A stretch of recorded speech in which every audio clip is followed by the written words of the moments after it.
this is a real chance within this new portfolio shape, and look at these different options of a hub club, home and roam. Workplace design is going to have to work a lot harder. And one thing around design I always wanted to challenge, and it's hard for a CFO audience, I suppose, to really get too interested in the design though. But why do offices look the way that they do? I mean, traditionally, a Cat A fit out looks the way it does because it was the cheapest way for a landlord to deliver a space which looked vaguely habitable. Being blunt, the landlord wasn't incentivized or motivated to really create space that matter. But you know, we've completed 4 spaces. Is it 4, James and Matt, under lockdown? I think, Matt, 2 of them are for your clients. You know, and the transformative ability of design to really change the way a workforce relates to their space can never be denied. But more pertinently in this instance, if you are working that much harder, you no longer have to say to a staff, turn up to the office. You're having to say to them, please come to the office. You've got to give them a reason, and design will be a huge facilitator of that. And unless you are thinking in those terms, it would sound crass and it will annoy a lot of the C-suite to talk in these terms are. But you're going to have to try and encourage people to come back in and make them want to be there. And arguably, that's never really been the case. Matt, you've got to add to that?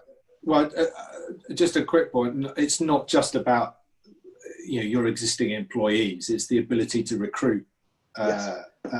and retain those people, and the environments that we're increasingly finding everybody after the same talent. There are plenty of examples that we have around the world where that type of space has fundamentally changed the type of recruit that the business are able to gather.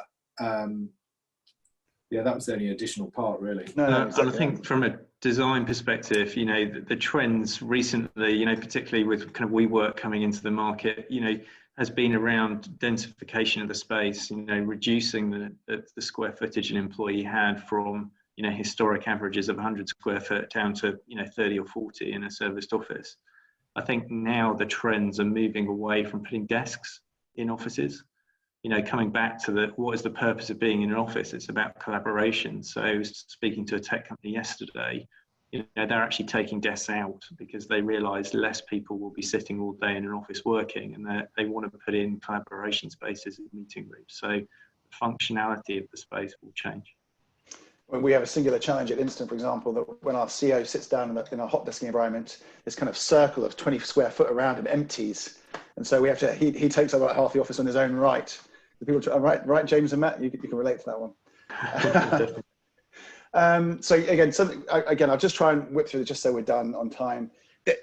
All the data backs on what we're saying here around flex space. So we surveyed last year to look at the potential portfolio shape of what may be flex or not. That discussion has accelerated.